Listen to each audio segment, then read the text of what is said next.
Good morning, everyone. Last night we've had confirmation from the state government as to the opening program now out of quarantine, out of lockdown for hospitality businesses across Western Australia.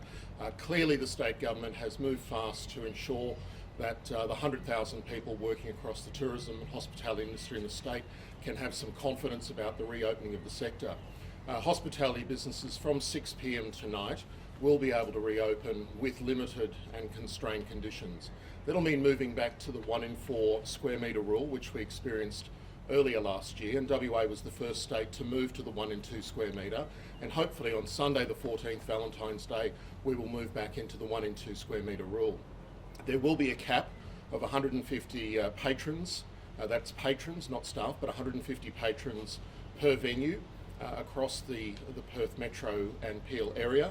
And that will mean that some venues will have limited capacity and not all venues will be in a position to open. For smaller venues, it means effectively with the 1 in 4 square metre rule that a small bar, restaurant or some of the smaller pubs just is not viable for them to reopen on those numbers. Luckily, it's only for another 8 days, and that will mean that we can hopefully see businesses rehiring staff and reopening on Sunday. Critically, some of the changes and the restrictions include being seated at a table for consumption and service. That means that food and beverage has to be consumed at a table. It means that patrons can't be walking around with their drinks. There can't be things like pool or darts being played. It does, however, and we've had clarification this morning from the state government, that venues can continue to allow counter service for orders. So a patron can go to the bar, order a drink or their food, and they can then take that to the table or have it delivered to the table. So that is a reasonable outcome that is a common sense solution. With these changes, there's also the requirements now that the obligation is on the consumer to ensure that they sign in to the Safe WA app. The fines are substantial for not signing in, and venues themselves will obviously be continued to required to provide the QR code, but it is important that consumers and patrons understand that the obligation is on them to sign in when they arrive at a venue using the state's Safe WA app and the QR code. In terms of masks, they must be worn at all times by patrons and staff within the venue and outside of the venue, regardless of whether it's an outdoor area or an indoor area, and that'll continue until the state government advises otherwise. The issue with weddings and functions can occur. They are capped at 150 persons per venue. Dancing is allowed for wedding parties, but the 1 in 4 metre restriction will apply, and of course there is also the seated consumption, seated service requirement for those functions and events. As has occurred throughout the whole process of lockdown and prior to that, a lot of this obligation is on the patron and the consumer to apply common sense. We won't be policing and we won't be required to be the mask police within hospitality venues. That's a role for state police. But at the end of the day, the obligation is clearly that if someone is out and about, they are required to wear a mask, whether it's indoors or outdoors in a public place. And the obligation will be on the consumer, on the patron to do that. But hospitality staff, hospitality operators will not become mask police. Will pleasantly remind people about those obligations if they forget, but we won't be going through the process of policing that. Happy to take any questions from there. Bradley, what's been the response from venues, and is the AHA happy with this? Look, it's been a very difficult week. We estimate over 100 million in revenue and sales has been lost as a result of this shutdown this week, which is a tremendous amount of wages, lost earnings, and for a lot of businesses at this time of the year, it's the last thing they needed. The industry, however, did accept that the lockdown was necessary. It was a necessary evil to stem the flow of COVID-19. We had an unusual situation where the person who had acquired the virus did extensively travel through the Perth region, a set of circumstances that did mean that extensive lockdown between Perth and the southwest. In the future, we would certainly be encouraging the state government not to consider locking down the entire region, but localising those lockdowns if it is possible. So if someone did acquire COVID, there was evidence through the Safe WA logging in system, contact tracing, that they had limited movement, we would certainly be recommending that it be limited to those areas where that person had travelled.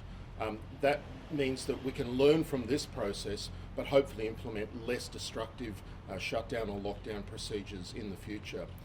We think the state government has handled this well. We think that it is very, very disappointing that we had to go through this process. I think at the end of the day, it was much better to have been safe and to apply best practice than it was to see a total lockdown of the region. What? Let me just work out where that phone is. Oh, it's Mum. What proportion of hospitality businesses do you think won't be able to open under these new restrictions from Sunday? For larger venues, there's more potential to get the full capacity of 150 people.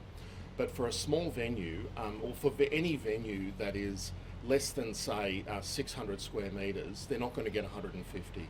So if it's a venue that's only 100 square metres, it means that they're looking at 25 patrons. And in some situations, that's just not enough to justify opening for a period of a week.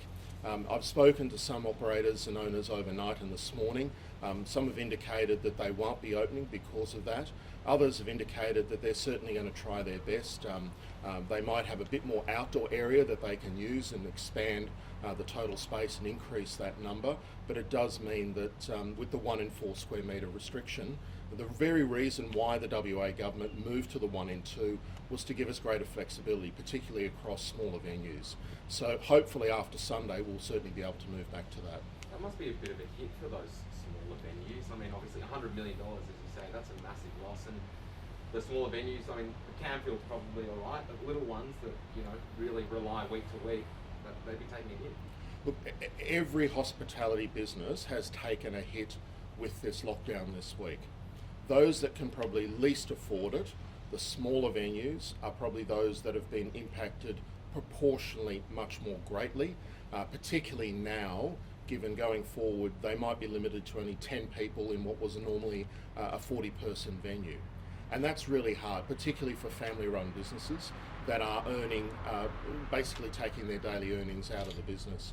Many of them don't qualify for JobKeeper anymore, and it's over this period it's going to be difficult to see what support they get. So we're going to be talking to the state government about looking at what support can be provided to hospitality businesses throughout Perth and the shutdown region and the southwest for some compensation and support over the last week. It's not unreasonable to be looking at state taxes, charges, utilities as a way of supporting those businesses and providing some sort of compensation. The New South Wales government provided cash support for those businesses in the northern suburbs that were dramatically affected, and we'll certainly be talking to the state government to see what support they can apply across the board to our industry as well. Would that be the ideal solution, just a cash sort of sum for businesses forced into lockdown? We are expecting to do that later today. But we think that a cash payment is going to be the easiest and most simple solution, a reasonable payment. Obviously it's taxpayers' money. There is a limit to what the state government can provide, but we do remember that there are enormous royalties coming into the state with a massive surplus. The hospitality industry has been at the forefront of complying and working with reducing the spread of COVID, and we would certainly be hoping in this very difficult time that there's a little bit of sympathy and support from the state. What's a reasonable amount, Riley? Look, I don't want to put a figure on it just yet, Peter. The figures could change from venue to venue, and I think it needs to be a bit of a table or a proportional figure to the relevance of what the impact has been. Clearly, if you've got a venue with 2 or 3 staff and a small turnover, is very different to a venue with 100 staff and a much higher turnover. So we're looking at something that's fair and reasonable, but at the same time we've got to remember that there are tens of thousands of hospitality workers across the region who have not had work this week, who are going to be in a difficult position, and we've got to find a way of giving them support by getting venues open as soon as possible to give them as much hours as we can. So our call to the public would be, if you can get out and about and you can enjoy hospitality, take confidence that the industry is going to do the right thing. We've got mandatory COVID-safe training across the board. Nearly 180,000 Western Australians have undertaken the AHA's COVID-safe training. That hospitality training is about hygiene, safety and about service. We know the industry has taken this very seriously. Contact tracing, the COVID Safe app is in place, and venues have adopted a whole range of changes that have meant that we've got some of the safest venues in the country. The AHA has issued new posters overnight for venues to put in place, and I'll provide those to you now to have a look at in just a moment once David gets them. But they'll demonstrate to you that we're serious about getting messages to patrons very quickly about what the changes are and how they apply to hospitality venues. Can you explain a little bit on masks when people enter the venue? I mean, how realistic is it when you're eating a pub of, chicken palmy to have is it every bite you then put your mask on, or can you explain that? As the Premier said last night, it's sensible. When you're eating, common sense applies. It's a temporary removal of the mask while someone's eating the meal. Just as I'm talking to you now, I've removed the mask for the purpose of this press conference. I'll be putting it straight back on as soon as this is finished. When someone walks into a hospitality venue, they'll have a mask on. When they order, they'll have a mask on. When their food arrives, they take it off, they consume, they put it back on straight after they've finished the meal or finished consuming. I think in between drinks, if it's a long drink, the reasonable test would be to put the mask back on in between drinks. Do you mind just clarifying your overall view on all the measures that will be extended from 6 o'clock this evening is quite reasonable and quite manageable for the whole industry? We asked the state government to apply reasonable tests, reasonable restrictions for the hospitality industry. Whilst we're disappointed that we've gone from 1 in 4 square metre to 1 in 2 square metre, we think that a reasonable balance has been struck in the best circumstances possible, given that we're still trying to ensure that in the 14-day window there's as much constraint or limitation on the spread of COVID. So the answer to the question is, in the main we're happy, but we will find that there are some businesses that are in distress, that there are staff in distress, and there's no doubt this has been a very, very uncomfortable and difficult week for the hospitality sector. Bradley, you kind of mentioned this earlier on, so if this were to sort of happen again, would the AHA support a sort of hotspot model? Is that what you're saying? We're very much of the view that a hotspot model, a lockdown model of specific breakout areas is what we should be looking at. Clearly this is the first time in the last year, in the last 10 months that we've had an outbreak, but we think the government has learnt from this. We know that the industry has certainly learnt from it. The public has learnt from it. Let's apply those learnings now to see if we can apply it per area, per region or per hotspot, and to limit the damage that is done to the West Australian community. The mental health support for hospitality sector is particularly important as well. If I could just touch on that, Healthy Mind menu is the website to go to for hospitality staff, healthymindmenu.org.au. It's a not-for-profit charity that was set up last year to support hospitality staff, to provide support during times exactly like this. A lot of staff have been laid off this week or have had their hours suspended.